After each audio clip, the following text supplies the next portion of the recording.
Lorsqu'on modélise un processus, on peut avoir besoin d'exécuter plusieurs fois une même activité. Pour cela, il est possible d'utiliser une passerelle permettant de revenir sur une activité précédente.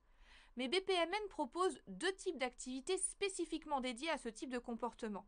On parle de boucle et de multi-instance.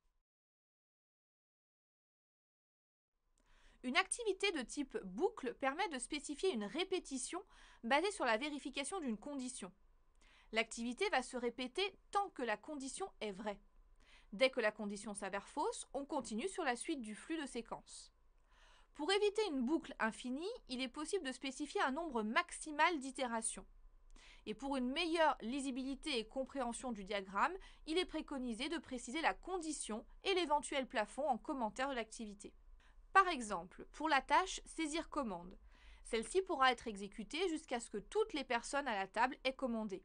C'est donc une tâche qui boucle en fonction de la condition indiquée en commentaire. Lorsque tout le monde a commandé, le processus continue.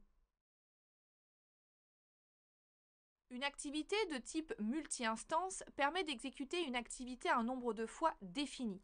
À la différence de la boucle qui se base sur une condition pour réexécuter l'activité, ces marqueurs se basent sur un nombre prédéfini d'instances à générer. Ces instances peuvent s'exécuter en parallèle, c'est-à-dire en même temps. Le marqueur est alors composé de 3 traits verticaux, ou elles peuvent être réalisées en séquence, c'est-à-dire les unes après les autres. Le marqueur est alors composé de 3 traits horizontaux. Une fois l'ensemble des instances réalisées, le flux de séquence continue sur la suite du processus. Comme pour la condition d'une boucle, il est préconisé de donner en commentaire le nombre d'instances à exécuter. Par exemple, pour la tâche saisir commande, nous pourrions également envisager une exécution en séquence pour chaque personne de la table. Ici, on n'exprime pas une condition mais un nombre d'instances défini par le nombre de personnes présentes. On saisit la commande de chaque convive l'une après l'autre.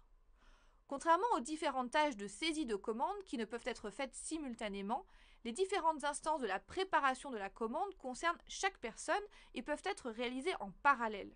Ces deux tâches illustrent donc le concept de multi-instance, la première en séquence et la seconde en parallèle. Les marqueurs de boucle et de multi-instance sont indiqués en bas au centre des activités. Dans le cas d'un sous-processus, on retrouvera donc deux marqueurs à cet endroit.